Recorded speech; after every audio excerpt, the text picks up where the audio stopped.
Hey guys, what is up? I'm Jack, back with another Skyrim video. This week I've got top 4.5 houses. You'll see what that's all about later on. Now, the actual winner of this list was in a video that I actually made last week about Castle Gondolin. I think that's how you pronounce it, so go check that out in the description. But without further ado, let's hop right into this. Now, the first one up today is Dovahkiin Keep, which is a giant sort of castle-style structure, very similar to that of the Jarl's palaces that you're going to see, and it's going to have army barracks and a lot of mannequins. I'm going to show you the room in a minute. I think there's over 100 and something stupid like that, and you can see where it was on the map there. It will just spawn into the game, no quests needed, nothing for any of these houses. They just spawn and they're there. So you can see here, it looks pretty good. It's quite large. Obviously castle walls surrounding the outside. You've got a nice little decoration on the front there with the banners that are hanging, and obviously all of the moss and stuff makes it look aged and lived in. You can see here is the throne room. This will be the first room that you enter. Obviously this is where you can sit. All these flags are hanging up. Now I find it quite cool. These flags are hung up based on stuff that you've actually done in the game. I thought that was pretty cool. Don't know if you guys did, but I thought it was pretty neat. Now, coming towards the back, if you go through the back room, you're going to see here there is this armory, and I'm just dumping my armor onto this guy because I was losing carry weight. And you'll see there are loads. There are hundreds upon hundreds of these, stupid amounts, like more than you will ever need in this game, ever. I don't know who made this, what they were thinking, but anyway, we're just going to move straight on, and we're going to go, this is going to be the army barracks bit. There's not anything too complicated with this castle. You can't really get lost, which is why I'm not showing you how to walk between every room. That and it obviously makes the video a decent length. So you can see here, the army barracks looks quite cool. There's a lot of weapon holders, a lot of different beds, display cases, etc. And I just thought I'd point out as well that on the back part, there is a Dragon Priest mask stand where you can put all of the Dragon Priest masks. I thought that was pretty cool. That is behind the throne. Now here you've got some more armor stands, some more weapons racks, and you're going to come down here. There'll just be a generic basement. Nothing really going on down here. Just some barrels, some clay, I think that is, and a furnace. And of course, you've got your tanning bed thing. I can't remember what it's called. Not tanning beds, whatever it's called. You've got your alchemy station. And all of that. So it's pretty cool. I thought this was a nice introductory house. It's probably not my favourite house because of I think there's too many mannequins, if that makes any sense. Now you can just see I'm going to show you the living quarters. It's sort of the top wing of the house. There is storage space, and there is also room to have an adopted child, which is good. So if you have the DLC for that, which you will have for the special edition, then that'll be fine. Now the next one here is Dragonborn Village. Now I like this one. The house it gives you is small, but it gives you a whole kind of a hamlet to yourself, and I think that's pretty awesome because it's the full jobby. And I just noticed Bob Ross in the top corner there, and this is a stupid mod, but it's amazing.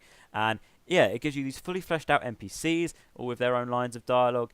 You get taverns, you get other people living around as well. You have farmland, you have shops, you have blacksmith. There's all sorts. It's pretty cool. It's very small, and what you would want to get is it's called Dragonborn Village East. That's the extended version. If you get the West one, it's the same principle, just slightly smaller. So you're going to need Dragonborn East if you want the one that I have.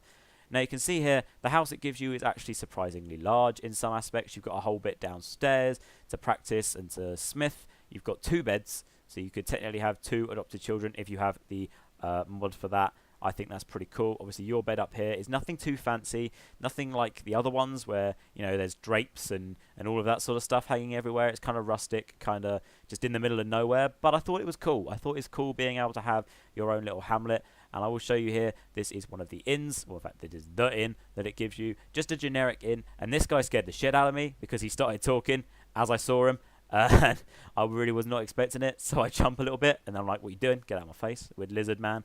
But yeah, all of the rooms have these like little curtains hanging over them. The NPCs talk to you. You can talk to them. I think a couple of them might have quest lines. Nothing too fancy. This is one of the other NPC houses that it gives you in the game. Nothing too amazing, but it's just cool being able to basically run your own little village. I think that kind of adds to the whole feeling like a Jarl kind of thing that we were toying with maybe in the last bit.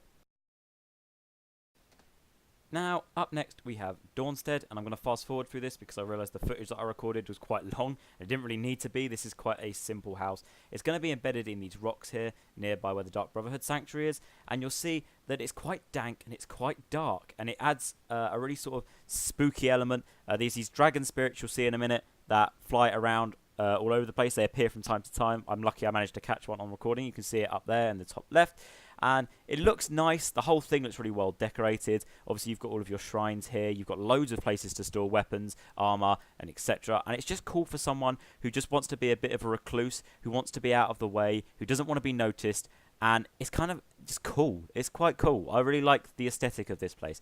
Now, this is kind of number 3.5 of this 4 list because it doesn't count as a house on its own, but I think it's a really cool idea, and therefore I'm including it because I'm hoping more stuff like this comes out. Now, this is the basement of Lakeview Manor, and you can see here that there is this huge, like, extra room that has been added, and now this is apparently being added to all the time. It's quite a new mod. It's just been added recently, and this is the Lakeview extender, and I just think it's a cool idea. I've never really seen a mod that, like, especially on the special edition for Xbox, that adds to the already there houses in a way like that, and I just think that's really cool that people have actually taken the time to go and do that.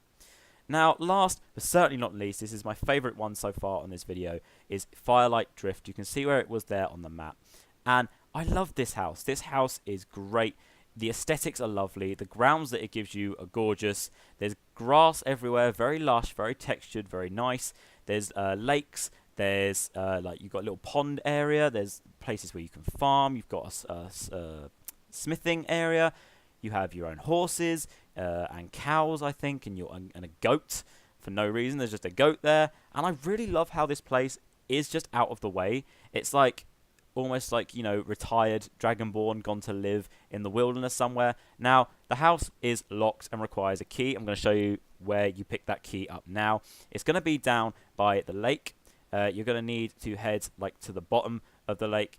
It's like to the left of here, and when you get down there, there's going to be a little sack, and the little sack, you're just going to go in there. There's going to be a letter, and there's going to be a key. Take it. Very, very simple. I was just showing you the blacksmith area here in a bit more detail, but that's pretty much it. Now, here we go. I'm down at the bottom here of this lake, and coming through here, there's going to be the little sack, and as I said, take it. You got a letter of warning, which is kind of just a bit of a backstory to this house, and a key. So now we're inside the house. I think it's pretty cool. I love the way that it looks. I think it looks really nice. The lighting is good. The textures are lovely, and everything feels really well lived in. It feels like a house that has really it is a home. Obviously, there's loads of weapon plaques, armor stands. There's rooms that, you know, is bigger than it looks. It goes down, and I really like the way that this house all fits together. In fact, I have now moved all of my characters into this house, and I really like the way that it looks. That's pretty much it. That's all I like about this house. It's small. It's not as big as the other ones. It is very quaint. It's more of a cottage, I'd say, but I can't really do a top 4 or 5, whatever, cottage. There's no cottages, you know, in Skyrim.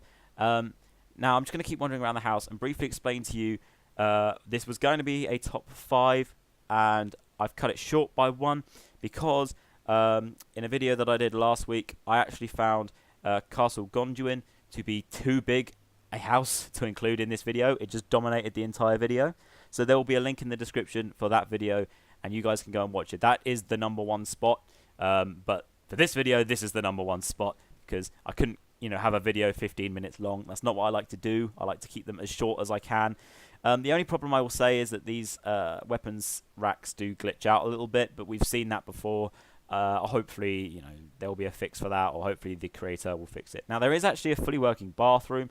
You have a toilet, and you have your bath, and I just think that's quite cool. That's something you don't really see very often in Skyrim, people who put in toilets and baths. I really like that. I think it's pretty cool. I think this whole house is pretty cool. And you can see here, when my follower gets out of the way, that even things like the dining room and stuff has all of the furniture laid out with bread and things like that. That's cool. That didn't need to be done, and I just thought that it made the house feel really lived in.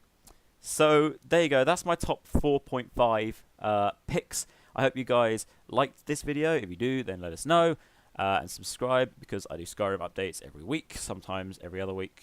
No, twice a week, sorry. So yeah, that's pretty much it. Check that other video out in the description, and thank you very much for watching, everyone. I have been Jack, and until next time, see ya.